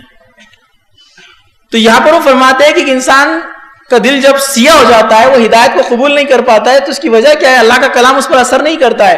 انہوں نے کہا کہ اس کی مثال ایسی ہے کہ ایک انسان کوڑے کرکٹ کے پاس رہتا ہے، کچرے کے پاس رہتا ہے، ڈھیر کے پاس، وہاں بدبو آتی ہے اور اس کا دوست جب اس سے ملنے کے لیے جاتا ہے تو کہتا ہے کیا بدبو آتی ہے یہاں پر، تم کیسے رہتے ہو؟ تو وہ کہتا ہے یہ ہمارے ناک کے کیڑے مر گئے، ہم کو عادت ہو گئی اس کی. کیوں؟ کیونکہ بار بار وہیں رہنے سے اس کا اثر ختم ہو چکا ہے، اس کے ناک کو اس کی عادت ہو چکی ہے. تو ویسے انسان گناہ بار جب کرتا جاتا ہے تو اب اس کو جو ہے بھلائی سمجھ میں ہی نہیں آتی ہے اور ہدایت اثر نہیں کرتی ہے. تو یہ بہت اہم چیز ہے کہ اس بات کو ہم سمجھیں کہ بار اللہ کا ذکر کرے، بار اللہ کی تعریف کرے، اللہ تعالیٰ کی صفات کو سمجھے تو انسان پھر برائیوں کو اس کے دل میں جانے کے لیے جگہ باقی نہیں رہیں گی. چلیے آگے چلتے ہیں. 5واں پوائنٹ، گناہوں سے فوراً منہ موڑ لینا. یہ بہت اہم چیز ہے جو اس کا ایک حصہ جیسے میں نے ابراہیم الخواص کے اس حکمت برے قول میں بیان کیا تھا کہ ابراہیم الخواص نے کیا کہا تھا کہ انسان کے دل میں جب کوئی شائبہ آئے، کوئی گناہ کی لذت آئے، کوئی گناہ اچھا نظر آنے لگے، اور واقعی میں دیکھیے آپ گناہ اچھے لگتے ہیں. آپ نے جنت کے بیان میں اور جہنم کے بیان میں دونوں میں اس حدیث کو سنا کہ اللہ تعالیٰ نے جب جنت کو بنایا تو جبرائیل علیہ السلام سے کہا کہ جاؤ دیکھ کر آؤ. کہا اللہ سبحانہ وتعالیٰ بہت بہترین جگہ ہے، ہر انسان اس میں جائے گا. اللہ سبحانہ تعالیٰ نے کہا کہ ٹھیک ہے اب دوبارہ جا کر جنت میں آؤ، کیونکہ اب دوسری بار کیا کیا اللہ سبحانہ تعالیٰ نے؟ خواہشات سے اور رنگینیوں سے جنت کو گھیر لیا. جبرائیل علیہ السلام آئے، واپس جا کر آئے اور کہا کہ اللہ سبحانہ تعالیٰ مجھے تو ڈر لگتا ہے کہ کوئی بھی اس میں نہیں جائے گا. مطلب دنیا میں اللہ تعالیٰ نے جو چیزیں پیدا کی ہیں اس میں اٹریکشن، اس میں جو ہے لذت اتنی زیادہ ہے کہ انسان نے اگر فوراً اس سے منہ نہیں موڑا تو وہ اس فتنے میں ملوث ہو جائے گا، اس میں چلا جائے گا. تو یہ بہت اہم چیز ہے کہ انسان اپنے آپ کو اس سے بچائے. اسی طرح ایک حدیث آتی ہے، اللہ کے رسول صلی اللہ علیہ وسلم نے فرمایا کہ صراط مستقیم کی مثال آپ نے دی کہ ایک راستہ ہے اور اس کے دائیں اور بائیں 2 دیواریں ہیں، ان دیواروں میں دروازے بنے ہوئے ہیں اور ان دروازوں پر پردے لگے ہوئے ہیں، اور اس راستے کے سامنے کی جانب ایک شخص بیٹھا ہوا ہے اور اوپر کی جانب ایک شخص بیٹھا ہوا ہے. راستے کے سامنے کی جانب جو شخص بیٹھا ہوا ہے وہ انسان کو آواز لگاتا ہے کہ اس طرف آؤ، اور کہا کہ وہ قرآن ہے، وہ کہتا ہے کہ ادھر آؤ، میری طرف آؤ، وہ ہدایت کی طرف بلاتا ہے. اور وہ انسان جب اس راستے پہ چلتا ہے تو وہ کوشش کرتا ہے کہ ان پردوں کو ہٹا کر ان دروازوں میں جھانکے. تو اس شخص کے اوپر جو شخص بیٹھا ہوا ہے وہ انسان کا دل ہے جو اس کو کہتا ہے کہ اس پردے کو مت ہٹانا، یہ اللہ کی حرمتیں ہیں، اللہ کی حرام کردہ چیزیں، اور اگر تو نے اس کو ہٹایا تو اس میں داخل ہو جائے گا. مطلب اللہ تعالیٰ نے جو حرام چیزیں دنیا کے اندر رکھی ہے، جو حرام کردہ چیزیں ہیں، اس میں اتنی لذت، اس میں اتنی میٹھاس اور اتنی رنگینی ہے کہ انسان اگر اس طرف چلا جائے تو بس چلا جاتا ہے. تو یہ 5واں پوائنٹ بہت اہم ہے. کوئی شخص یہ چاہتا ہے کہ وہ اللہ کی حرام کردہ چیزوں سے بچے، فحش اور برائی اور گندگی سے بچے، تو اس کو فوراً جیسے نظر آ جائے کہ غلط کام ہے فوراً منہ موڑ لے، وہاں سے چلا جائے، مطلب اس طرف اپنا دھیان ہٹا لے. تو انشاءاللہ تعالیٰ وہ بہت اچھے طریقے سے جو ہے اس سے جو ہے وہ لڑ پائے گا اس گناہ سے، اور اپنے آپ کو بچا پائے گا. دیکھیے اس لیے اللہ سبحانہ تعالیٰ نے جو اشارات بھی دیے قرآن مجید میں بہت ہی حکمت بھرے ہیں. آپ ذرا غور سے دیکھیے سورہ انعام آیت نمبر 151، اللہ سبحانہ تعالیٰ فرماتا ہے وَلَا تَقْرَبُوا الْفَوَاحِشَ مَا ظَهَرَ مِنْهَا وَمَا بَطَنَ ذَلِكَ وَصَّاكُمْ بِهِ لَعَلَّكُمْ تَعْقِلُونَ. اور بے حیائی والے کاموں کے قریب بھی نہ جاؤ. اللہ تعالیٰ نے یہاں پر یہ نہیں کہا کہ بے حیائی کے کام مت کرو، کیونکہ اللہ کو معلوم ہے جو بے حیائی کے کام کی طرف جائے گا وہ کر بیٹھے گا، کیونکہ وہ چیز ہی ایسی بنی ہے. تو ہم دیکھتے ہیں دنیا کے اندر کوئی معاملہ انسان جب کرتا ہے تو کسی چیز کی طرف جب جاتا ہے، فلاں جگہ چلا گیا، فلاں گیم کھیل رہا ہے یا فلاں کسی کمپٹیشن میں اس نے حصہ لیا ہے، تو اس میں رولز ہوتے ہیں یا تجارت کے بھی کچھ اصول ہوتے ہیں. تو آپ دیکھیں گے دو تاجر جب بات کرتے ہیں یا دو کمپیٹنٹس جو رہتے ہیں گیم میں حصہ لیتے ہیں، وہ دو لوگ جب بات کرتے ہیں، یا دو طالب علم ہیں جن کے نمرات میں کمی زیادتی ہوتی رہتی ہے، وہ جب بات کرتے ہیں تو دیکھیے ان میں کچھ ایسے وہ باتیں ڈسکس کرتے ہیں، میں نے فلاں چیز کو اڈاپٹ کیا جس سے مجھے زیادہ مارکس ملے، تم نے وہ چیز نہیں کی اس لیے تم کو نہیں ملے. ایک تاجر بولتا ہے میں نے فلاں سیزن میں ایک ٹیکنیک یوز کیا تھا جس کی وجہ سے مجھے بہت فائدہ ہوا، تم نے وہ نہیں کیے اس لیے تم کو فائدہ نہیں ہوا. مطلب وہ ان عناصر کو ڈھونڈتا ہے، ان چیزوں کو ڈھونڈتا ہے جس سے اس کو زیادہ سے زیادہ فائدہ ہوا ہے. تو ویسے ہی یہاں گناہوں سے بچنے کے لیے، نیکیوں میں بڑھنے کے لیے بھی آپ کو ان عناصر کو ڈھونڈنا ہے. جیسے کہ انسان بولے کہ میں فلاں گناہ سے بچ گیا، وجہ یہ ہے کہ میں اس کی طرف کبھی گیا ہی نہیں. اور ایک انسان کو آپ یہ بول سکتے ہیں میں نے تم کو بھی منع کیا تھا، تم بہت اوور کانفیڈنس تھے، تم نے سوچا میں وہاں جا کر بھی گناہ سے بچوں گا لیکن تم نہیں بچ پائے. تو واقعی میں پہلا شخص تھا جو عقل مند تھا، اس نے ایک ٹیکنیک کو استعمال کیا. انسان تجارت میں، پڑھائی میں، ہر جگہ ٹیکنیک یوز کرتا ہے لیکن اپنے آپ کو گناہوں سے بچانے کے لیے ٹیکنیک کو یوز نہیں کرتا ہے. تو ویسے ہی ہم یہاں پر اس بات کو سوچیں کہ اللہ کا کلام ہے 100% صحیح ہے، غلط بات ہو ہی نہیں سکتی. اللہ تعالیٰ نے کہا کہ وَلَا تَقْرَبُوا الْفَوَاحِشَ کہ فواحش کے قریب بھی مت جاؤ، کیونکہ اللہ کو معلوم ہے انسان وہاں جائے گا تو اس میں چلا جائے گا. اور اللہ کو کیوں نہیں معلوم ہوگا؟ اللہ سبحانہ تعالیٰ ہمارا مالک ہے، خالق ہے، اس نے ہم کو بنایا ہے، اس کو معلوم ہے کہ انسان کی فطرت کیسی ہو، کہاں جا کر پھنسے گا اور کہاں سے بچے گا. اس لیے کہا کہ اس کے قریب بھی مت جاؤ. تو گناہوں سے انسان اگر منہ موڑ لے تو اللہ سبحانہ تعالیٰ نے بعد میں کیا بات بتائی؟ ذالکم وصاکم بہ لعلکم تعقلون، تاکہ تم لوگ جو ہے، تاکہ تم خیر کو پہنچو، تاکہ تم سمجھ سکو. مطلب اللہ تعالیٰ کہہ رہا ہے اس میں تمہاری بھلائی ہے کہ برے کام کے قریب بھی مت جاؤ. مطلب تم اس کے قریب چلے گئے تو اس میں تمہاری بھلائی نہیں ہے، جس کو ہم نگیٹو جو ہے سینٹینس میں لیں گے. تو یہ گناہوں سے انسان اپنے آپ کو جو ہے دور رکھے تو انشاءاللہ تعالیٰ وہ اپنے آپ کو بچا سکتا ہے. اسی طرح چھٹا پوائنٹ، آدم علیہ السلام اور حوا علیہ السلام کے اس چھوٹی سی غلطی کو یاد کرے. آدم علیہ السلام، آدم علیہ السلام دنیا کے پہلے انسان، ہمارے باپ، ایسی شخصیت کہ جن کے چہرے کو اللہ سبحانہ و تعالیٰ نے خود اپنے ہاتھوں سے بنایا. آدم علیہ السلام وہ شخص جن کے تعلق سے اللہ سبحانہ و تعالیٰ نے قرآن مجید میں 25 سے بھی زیادہ جگہ جو ہے ذکر کیا. آدم علیہ السلام کو پوری انسانیت کا باپ بنایا، اور جس کے تعلق سے اللہ سبحانہ و تعالیٰ نے کہا کہ ہم نے ان کو علم دیا اور فرشتوں کے اوپر انسان کا رتبہ اونچا رکھا. لیکن وہ آدم علیہ السلام سے ایک غلطی ہوئی، ایک نافرمانی ہوئی تو اللہ سبحانہ و تعالیٰ نے ان کو جنت میں سے نکال دیا. تو کیا ہم آدم علیہ السلام سے زیادہ محبوب ہے؟ اس بات کو ہم سوچیں. کیا اللہ کے نزدیک ہم آدم علیہ السلام سے زیادہ محبوب ہے؟ کیا اللہ نے ہمارے چہرے کو خود اپنے ہاتھوں سے بنایا؟ کیونکہ کچھ اللہ تعالیٰ نے کچھ کام ایسے ہیں جو فرشتوں کو بانٹ دیے ہیں تخلیق کے اور بہت ساری چیزوں کے، لیکن آدم علیہ السلام کو خاص آپ کے چہرے کو اللہ سبحانہ وتعالیٰ نے اپنے ہاتھوں سے بنایا. تفسیر ابن کثیر میں آتا ہے اس کے تعلق سے، آپ سورہ بقرہ کی آیت نمبر جو ہے 35 سے اس کو تفسیر کو پڑھیے، انشاءاللہ اس میں آپ کو جو ہے تفصیلات مل جائیں گی.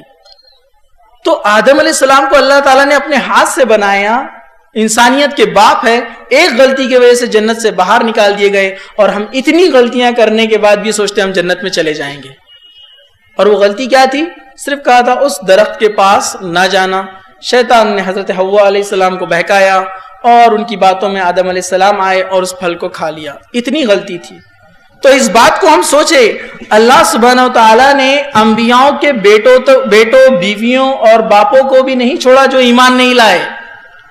جو انبیاء اللہ کے سب سے محبوب بندے ہوتے ہیں، اللہ جن کو خلیل کہتا ہے، اللہ جن کو محبوب کہتا ہے، ان کے بھی چچا، ان کے باپ آپ دیکھیں گے حضرت ابو طالب، ابراہیم علیہ السلام کے والد، نوح علیہ السلام کا بیٹا، آپ دیکھیے یہ انبیاؤں کے سگے رشتے میں تھے، لیکن یہ لوگ جنت میں نہیں جا سکتے، ایمان نہیں لائے. تو اللہ تعالیٰ نے آدم علیہ السلام کو ایک غلطی کی بدولت دیکھیے جنت سے باہر کر دیا. تو ہم اس بات کو سوچیں کہ اتنی غلطیاں کرنے کے بعد ہم جنت کی امید لگائے بیٹھے. بے شک اللہ سے امید رکھنا چاہیے، لیکن کب؟ توبہ کے بعد، نہ کہ گناہوں پر اڑ کر ہم یہ کہیں کہ ہم جنت میں جانے والے ہیں.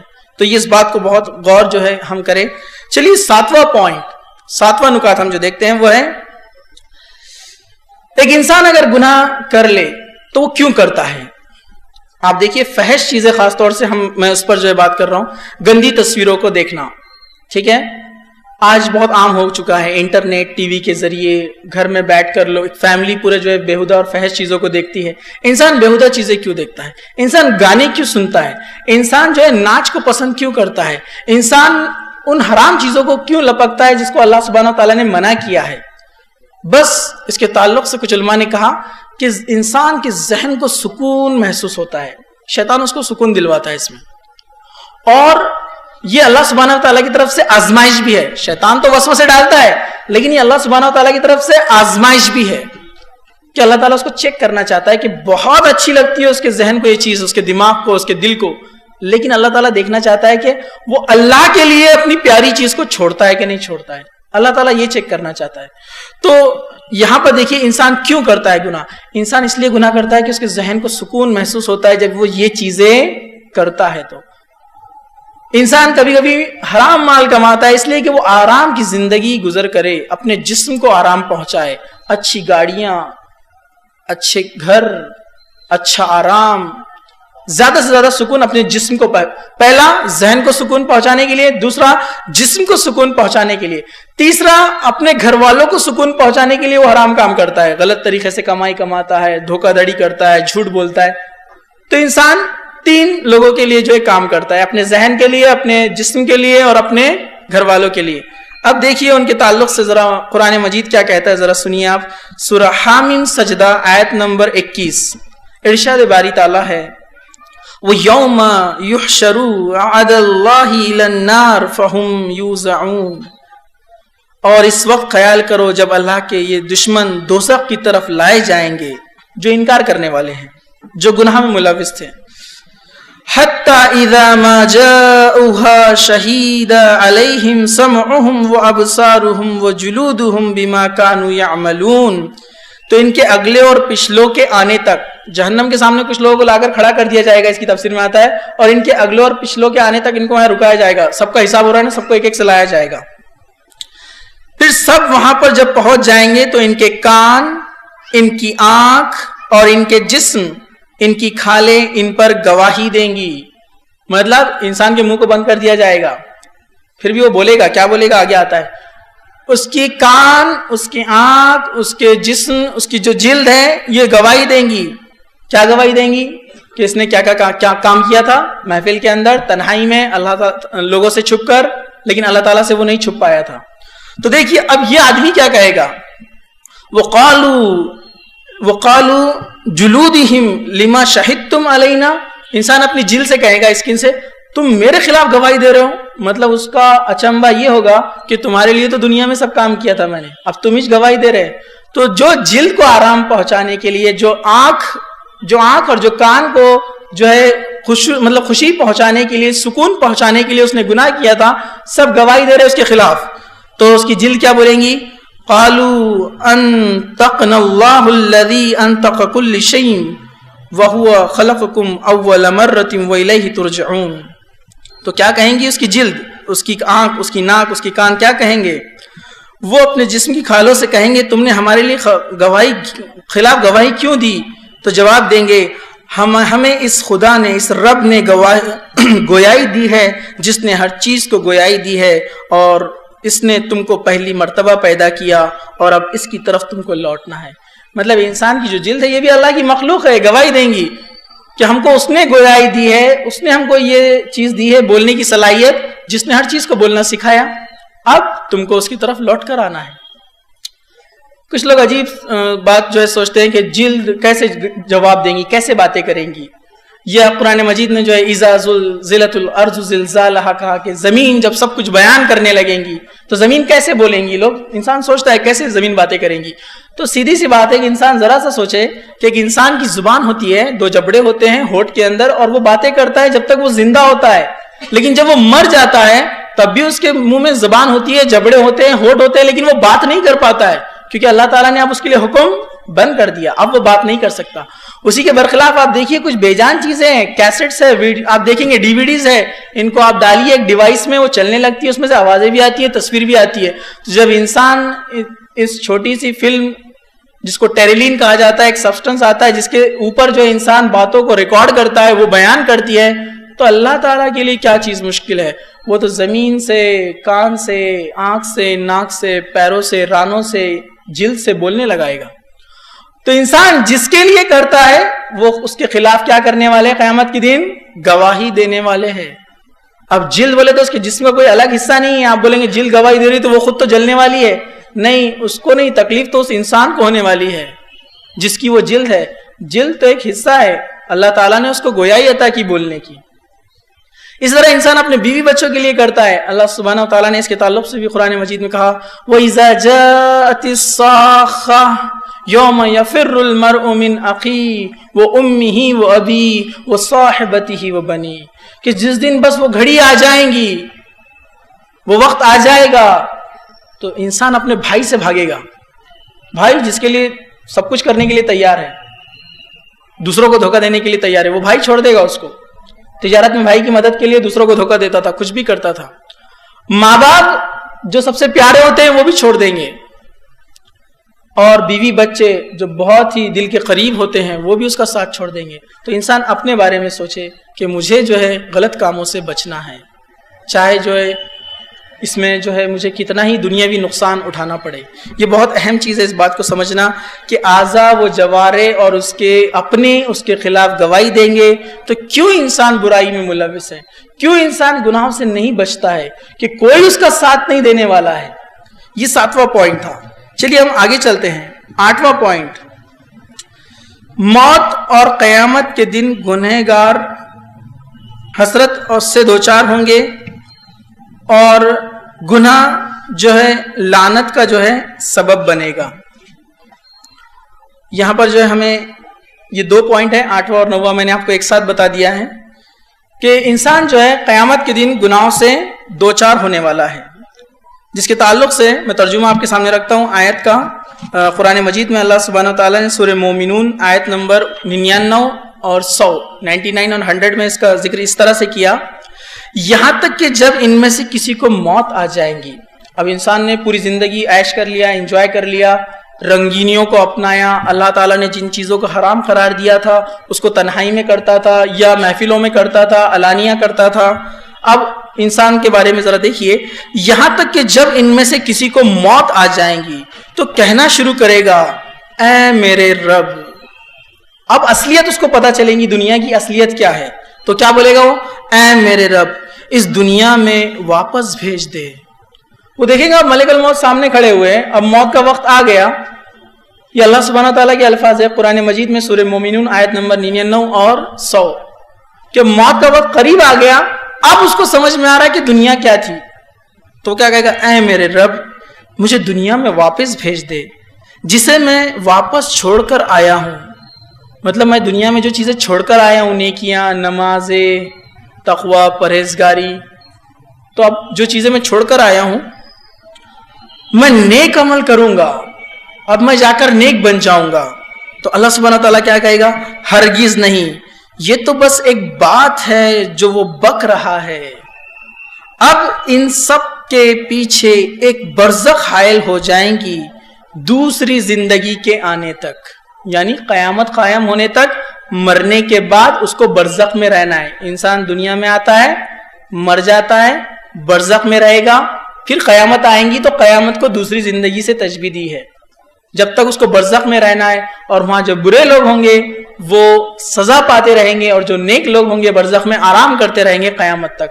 تو اب انسان یہ افسوس کرے گا دنیا میں جو کچھ کر کر آیا. دیکھیں انسان دنیا میں لذت کتنی اٹھاتا ہے، جو برے اور فحش کام جو کرتا ہے، گندی چیزوں کو دیکھ لیا، لذت آ گئی جسم میں، 5 منٹ 10 منٹ 15 منٹ آدھا گھنٹہ 1 گھنٹہ لذت کا مزہ لے لیا. اور آپ دیکھیے ہر مومن بندہ فحش کام، گندے کام، برے کام کرنے کے بعد یہ سوچتا ہے کہ میں نے غلط کیا. مطلب ابھی اس کے اندر ایمان باقی ہے کہ وہ غلط کو غلط سمجھ رہا ہے، اور جو غلط کو غلط بھی نہ سمجھے تو اسے تو اور زیادہ ڈرنا چاہیے، یا کسی اور نے اس کو ڈرانا چاہیے، بتانا چاہیے ایمان کے تعلق سے، کیونکہ اس کے لیے تو بہت مشکل ہے ابھی راہ ہدایت کی. لیکن آپ دیکھیں گے ہم میں سے اکثریت گناہ کرنے کے بعد اپنے دل میں خیال لاتے ہیں کہ یہ مجھے نہیں کرنا چاہیے تھا. وہ سوچتا ہے اس کے اوپر، مطلب ابھی ایمان اس کے دل میں باقی ہے، لیکن پھر بعد میں وہ گناہ پھر سے کرتا ہے، پھر اس کے بعد وہ گناہ پھر سے کرتا ہے. لیکن جب تک اس کے دل میں یہ چیز باقی ہے کہ یہ کام غلط تھا، مجھے نہیں کرنا چاہیے، تو اس کے لیے توبہ کے دروازے کھلے ہوئے ہیں. لیکن یہ جو ہمارا 8واں پوائنٹ ہے یہ بہت اہم ہے ایسے شخص کے لیے جو گناہ کرتا ہے، پھر توبہ کرتا ہے، گناہ کرتا ہے، اور ایک ہی گناہ کو کرتا ہے، توبہ کرتا ہے، گناہ کرتا ہے، توبہ کرتا ہے کہ یہ گندا کام تھا، غلط کام تھا، مجھے نہیں کرنا چاہیے تھا.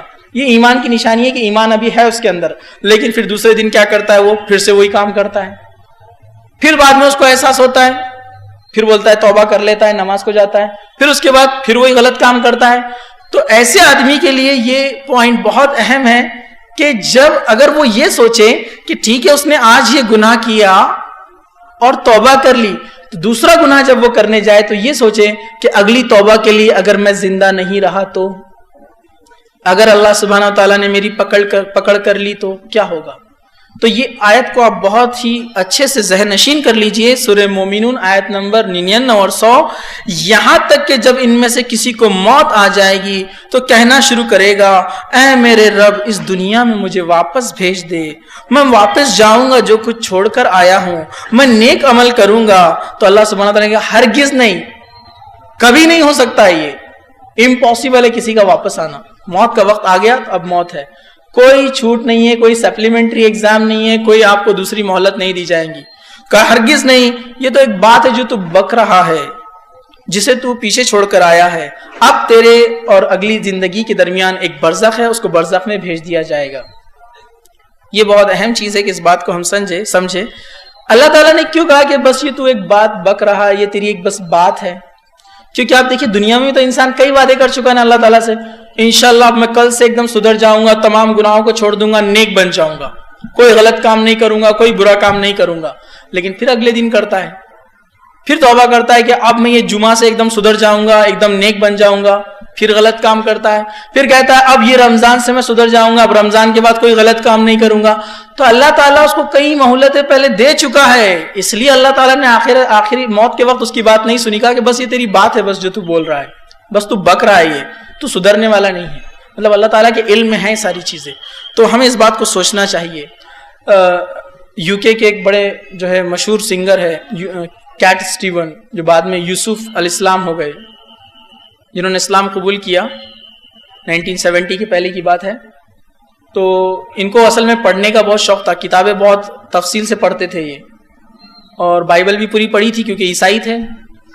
کسی مسلمان دوست نے ان کے برتھ ڈے پر ان کو قرآن مجید تحفے میں دے دیا، کیونکہ اس شخص کو معلوم تھا کہ یہ انسان کو کتابیں پڑھنے کا شوق ہے اور بہت ہی گہرائی کے ساتھ کتابوں کو پڑھتا ہے یہ آدمی.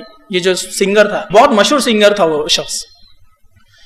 تو یہ کیٹ اسٹیون جو ہے، انہوں نے جب کتاب لی اور اس کو قرآن مجید کو پڑھنا شروع کیا، اور قرآن مجید پڑھتے پڑھتے انہوں نے جب وہ کنفیوز ہونے لگے کہ اسلام حق ہے، کرسچینٹی حق ہے، کیا چیز صحیح ہے، اور وہ مطلب بہت متذبذب تھے کہ قرآن کی ان کو کچھ باتیں اچھی لگ رہی تھی، عیسائیت کی کچھ باتیں اچھی لگ رہی تھی. پھر آخر کار ایسا ہوا کہ بہت سارا قرآن مجید کا حصہ جب وہ پڑھ چکے تو انہیں ایسا لگا کہ قرآن پڑھ لینا چاہیے یا اسلام کو قبول کر لینا چاہیے. لیکن بعد میں تھوڑے سے وہ ڈگمگا رہے تھے کروں یا نہ کروں یہ. لیکن انہوں نے جب یہ آیت پڑھی سورہ مومنون کی 99 اور 100 کہ انسان کہے گا مجھے واپس ایک مہلت دی جائے، میں جاؤں گا اور نیک بن جاؤں گا، اللہ تعالیٰ کہے گا ہرگز نہیں، دوسرا کوئی چانس نہیں ہے. تو انہوں نے کہا کہ بس اس آیت نے مجھے مجبور کر دیا اسلام قبول کرنے پر کہ مرنے کے بعد دوسرا چانس نہیں ہے، واپس دنیا میں نہیں بھیجا جائے گا، اور انہوں نے اسلام قبول کر لیا. تو یہ بہت اہم چیز ہے. انسان جب موت کے قریب چلا جائے گا تو اس کو نہ اس کے رشتہ دار واپس لا سکتے ہیں جن کے لیے اس نے جو ہے غلط کام کیے، گناہ کے کام کیے، نہ جو اس کی خواہشات، اس کا نفس، اس کا مال، کوئی چیز اس کو واپس نہیں لا سکتی. تو اس بات کو جو ہے ہم اچھے سے ذہن نشین کریں کہ یہ موقع جو ہے دوبارہ انسان کو نہیں ملے گا مرنے کے بعد. تو وہ اپنی ہی زندگی میں جو ہے توبہ کرے اور برے کاموں سے اپنے آپ کو جو ہے بچا لے اور توبہ کر لے. 9واں اور آخری پوائنٹ ہے گناہ لعنت کا سبب بنے گا. یہ ہمارا آخری پوائنٹ ہے. اللہ سبحانہ وتعالیٰ نے سورہ مائدہ آیت نمبر 78 اور 79 میں اس کا ذکر کیا. لُعِنَ الَّذِينَ كَفَرُوا مِن بَنِي إِسْرَائِيلَ عَلَى لِسَانِ دَاوُودَ وَعِيسَىٰ ابْنِ مَرْيَمَ ذَلِكَ بِمَا عَصَوْا وَكَانُوا يَعْتَدُونَ كَانُوا لَا يَتَنَاهَوْنَ عَنِ الْمُنكَرِ فَعَلُوا لَبِئْسَ مَا كَانُوا يَفْعَلُونَ. بنی اسرائیل کے کافروں پر عیسیٰ علیہ السلام اور حضرت داؤد علیہ السلام کی زبانی لعنت ہوئی، وہ اس وجہ سے کہ وہ سرکش ہو گئے تھے اور نافرمانیاں کرتے تھے. مطلب وہ دین میں جو ان کو احکامات دیے گئے تھے اس کی نافرمانی کرتے تھے، اس لیے داؤد علیہ السلام نے بھی ان پر لعنت کی اور حضرت عیسیٰ ابن مریم جو ہے علیہ السلام نے بھی ان پر لعنت کی. مطلب انبیاؤں کی ان پر لعنت ہوئی ہے جنہوں نے دین کے اندر انحراف کیا اور حق کا انکار کیا اور گناہوں سے اپنے آپ کو نہیں بچایا.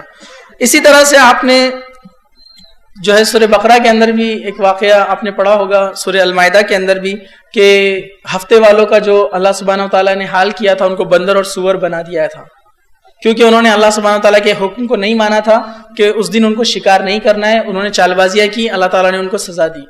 تو ایسے اللہ سبحانہ وتعالیٰ نے دنیا کے اندر بہت سارے قوموں کو کے اوپر لعنت بھیجی، ان کو عذاب دیا دنیا میں بھی اور آخرت میں بھی. میں ایک حدیث آپ کے سامنے بیان کرتا ہوں کہ گناہ کی سزا کتنی سخت ہے جن کو ہم کبھی کبھی چھوٹا سمجھتے ہیں. ایک حدیث ہے صحیح البخاری اور مسلم کی، متفق علیہ حدیث ہے. موسیٰ بن اسماعیل، جریر بن حازم، ابو رجا، سمرہ بن جندب رضی اللہ عنہ سے روایت آتی ہے کہ نبی کریم صلی اللہ علیہ وسلم نے ایک بار فجر کی نماز پڑھائی، اور یہ آپ کا معمول تھا کہ آپ فجر کی نماز کے بعد لوگوں کے طرف متوجہ ہوتے ہیں اور پوچھتے تم میں سے کسی نے کوئی خواب دیکھا ہے کیا؟ تو لوگ اپنے خواب بیان کرتے، آپ اس کی تشریح کرتے. ایک بار آپ نے ایسے ہی سوال کیا کہ تم میں سے کسی نے کوئی خواب دیکھا ہے کیا؟ سب نے کہا کہ ہم نے خواب نہیں دیکھا. اللہ کے رسول صلی اللہ علیہ وسلم نے فرمایا کہ میں نے خواب دیکھا ہے. میں نے خواب دیکھا کہ دو لوگ میرے پاس آئے، اور یاد رکھیے جو نبیوں کے خواب ہوتے ہیں وہ سچ ہوتے ہیں، وہ حقیقت ہوتے ہیں. کہا کہ میرے پاس دو لوگ آئے اور مجھے لے گئے. مجھے لے جانے کے بعد وہ ارض مقدس پر پہنچے، اور ارض مقدس پہ پہنچنے کے بعد انہوں نے مجھے ایک شخص سے ملایا. وہ شخص کرسی پر بیٹھا ہوا تھا، اور دوسرا ایک شخص جس کے ہاتھ میں لوہے کی کوئی چیز تھی وہ اس کے گل پھڑے میں گھسا دیتا پیٹ میں ایک طرف، اور اس کو چیرتے ہوئے اس کے کان کے پاس تک لے کر آتا اور وہ چلاتا. پھر اس کو نکال کر دوسرے گل پھڑے میں ڈالتا اور چیر کر پھر اس کو کان تک لے کر آتا جب تک پہلا والا اچھا ہو جاتا. پھر جب پہلی جگہ آتا تو دوسرا حصہ اچھا ہو جاتا. اس کا سلسلہ قیامت تک چلتا رہے گا. پھر کہا کہ یہ دو لوگ مجھے دوسرے شخص کے پاس لے گئے جو زمین پر چت لیٹا ہوا تھا، نیچے لیٹا ہوا تھا، اور دوسرا ایک شخص اس کے سرہانے کھڑا ہوا تھا جس نے جو ہے ایک بڑا پتھر اپنے ہاتھ میں لیا ہوا تھا جس کو فہر کہتے ہیں، اور وہ اس کو اس کے سر پر اتنا زور سے مارتا تھا کہ اس کا سر پچک جاتا تھا اور وہ چلاتا تھا اور پتھر لڑک کر دوسری جگہ چلا جاتا. تو یہ آدمی پتھر کو لانے جاتا جب تک اس کا سر پھر سے صحیح کر دیا جاتا، پھر یہ سلسلہ چلتا رہے گا قیامت تک۔ تیسری جگہ مجھے لے گیا جہاں پر ایک تنور تھا۔ تنور مطلب ایک ایسی چیز، ایسی آگ کی دہکانے کی چیز جس کا اوپری حصہ چھوٹا ہوتا ہے اور نچلا حصہ بڑا ہوتا ہے، جیسے عام طور پر ہم دیکھتے ہیں جس میں ہم نان بناتے ہیں، جو اس کی جو آلہ ہوتا ہے جس میں تیار کی جاتی ہے، اوپری حصہ چھوٹا ہوتا ہے، نیچے زیادہ۔ اس میں کیا ہوتا ہے، اندر کوئی چیز ہے تو اس کو تپش زیادہ ملتی ہے۔ تو کہا وہاں پر مجھے لے جایا گیا تو میں نے دیکھا کہ کچھ لوگ اندر تھے، کچھ مرد اور کچھ ننگی عورتیں، اور اچانک آگ بھڑکتی، وہ لوگ اس میں سے اچھل کر باہر آتے، لیکن اوپر آنے کی کوشش کرتے تو آگ رک جاتی، وہ پھر نیچے چلے جاتے اور وہ چیختے رہتے ہیں۔ میں نے پوچھا یہ کون لوگ ہیں؟ تو انہوں نے کہا کہ آگے چلیے۔ چوتھی جگہ مجھے لے جایا گیا تو میں نے دیکھا ایک خون کی ندی میں ایک آدمی تیر رہا ہے، اور جب وہ کنارے پہ آنے کی کوشش کرتا ہے تو کنارے پر ایک آدمی بیٹھا ہوا ہے جو پتھر سے اس کے سر پر مارتا ہے، اور وہ پھر سے واپس خون کی ندی میں تیرتا رہتا ہے، باہر نکل نہیں پاتا ہے۔ میں نے کہا کہ یہ کیا معاملہ ہے؟ کہا کہ آپ آگے چلیے، اور مجھے اور آگے لے جایا گیا تو میں نے دیکھا کہ ایک درخت ہے جہاں پر ایک بوڑھا شخص بیٹھا ہوا ہے، اور اس کے سامنے ایک شخص ہے جو آگ کو جلا رہا ہے۔ اس درخت کے اوپر ایک گھر تھا جو بہت خوبصورت تھا، مجھے اس کے اندر لے جایا گیا۔ میں نے کہا کہ یہ کون ہے؟ تو کہا کہ آپ آگے چلیے۔ پھر ایک بڑا درخت تھا، اس کے اندر مجھے لے جایا گیا جو بہت بہترین بنا ہوا تھا۔ پھر اس کے بعد مجھے ایک ابر بتایا گیا، ایک جو ہے بادل اوپر تیر رہا تھا۔ میں نے پوچھا یہ کیا ہے؟ تو پھر ان دونوں لوگوں نے بیان کیا کہ میں جبرائیل ہوں اور یہ میکائیل ہے، ہم دونوں آپ کو یہ چیزیں بتانے کے لیے اللہ کے حکم سے آئے ہیں۔ یہ جو بادل آپ نے دیکھا یہ آپ کا مقام ہے جو آپ کو ملنے والا ہے۔ اللہ کے رسول صلی اللہ علیہ وسلم اس طرف چلنے لگے تو کہا کہ رک جائیے، ابھی آپ کی زندگی باقی ہے، اس کے بعد آپ کو اس میں داخل کیا جائے گا۔ اور کہا کہ وہ بوڑھا جو شخص تھا وہ ابراہیم علیہ السلام تھے، اور جو گھر تم نے دیکھا وہ مومنوں کا گھر تھا، اس میں مسلمان تھے۔ اور وہ 4 لوگوں کا واقعہ یہ تھا کہ پہلا آدمی جس کے گل پھڑے چیرے جا رہے تھے، یہ وہ شخص تھا جو جھوٹ بولتا تھا، اور اس کا جھوٹ جب پھیلتا تھا تو محلے اور شہر اور پھر دنیا میں وہ جھوٹ پھیل جاتا تھا، اور یہ جھوٹی باتیں بیان کرتا تھا، اور پوری جھوٹ بات اس کی پوری دنیا میں پھیل جاتی تھی، اس وجہ سے اس کا یہ حال ہو رہا ہے۔ دوسرا شخص جس کے سر پر پتھر مارا جا رہا تھا، یہ وہ شخص تھا جس نے اللہ کی کتاب کو پڑھا اور پھر اس پر جو ہے رات میں اس کی تلاوت نہ کی اور دن میں اس پر عمل نہیں کیا، اس وجہ سے اس کو یہ سزا دی جا رہی ہے۔ اور تیسرے وہ لوگ جو اس تنور کے اندر تھے، اس آگ کے اندر، یہ بدکار لوگ تھے، فحش لوگ تھے، برے کام کرنے والے لوگ تھے جن کو جلایا جا رہا تھا۔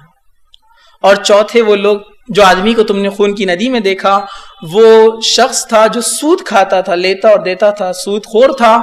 سود خور کا لفظ لیتا اور دیتا نہیں، سود خور تھا، سود کھانے والا تھا، اور وہ جو ہے ندی میں تیر رہا تھا، اور جب بھی وہ باہر آنے لگتا تو اس کو پتھر سے مارا جاتا، اور یہ سلسلہ قیامت تک چلتا رہے گا۔ تو میں نے تو یہ 4 لوگوں کے تعلق سے اس حدیث میں جو آیا ہے اس کے آپ کو جو ہے آپ کے سامنے ذکر کیا، ورنہ بخاری، مسلم، ابو داؤد، ترمذی، ابن ماجہ، اس میں جو جہنم اور جو ہے سزاؤں کے جو بیانات آتے ہیں، اگر آپ اس کو پڑھیں گے تو اس میں ایسی ایسی سزاؤں کا جو ہے ذکر ہے کہ انسان سوچتا ہے کہ وہ گناہ معمولی ہے۔ یاد رکھیے اللہ سبحانہ وتعالیٰ نے ایسے ہی جو ہے سننے کے لیے واقعات اور اسٹوری اور فرشتوں کے بیان ہمیں سنانے کے لیے جو ہے ان عذابوں کا ذکر نہیں کیا ہے۔ اللہ تعالیٰ نے ان عذابوں کا ذکر اس لیے کیا ہے کہ انسان اس سے ڈرے، اللہ سے ڈرے، تقوی اختیار کرے اور نیک عمل کرے، ورنہ ایک انسان بس سوچے کہ بس عذابوں کا جو ہے ذکر بس پڑھتا جائے، سنتا جائے، اور عمل میں اس کے کوئی تبدیلی نہ ہو یا گناہ سے رکنے کا کوئی ارادہ نہ ہو، تو اس کا ایک مطلب نکلتا ہے کہ اللہ تعالیٰ نے جو عذاب کا ذکر کیا ہے بس کھیل کود ہے، مذاق ہے، بس چلنے دو۔ تو یہ بہت بری بات ہے کہ اللہ تعالیٰ کے ایسے ایسے عذابات کو پڑھنے کے بعد، سننے کے بعد بھی ہم اپنے اندر تبدیلی کی کوشش نہ کریں۔ اللہ تعالیٰ سے دعا ہے اللہ سبحانہ و تعالیٰ ہم کو جو ہے تمام برے، بے حیائی اور حرام کاموں سے ہماری حفاظت فرمائے۔ اللہ سبحانہ و تعالیٰ جب تک جو ہے ہم کو زندہ رکھے، اسلام پر زندہ رکھے، جب بھی ہمارا خاتمہ ہو ایمان پر ہمارا خاتمہ ہو۔ وآخر دعوانا الحمد للہ رب العالمین، سبحان ربک رب العزت عما یصفون، وسلام علی المرسلین، والحمد للہ رب العالمین۔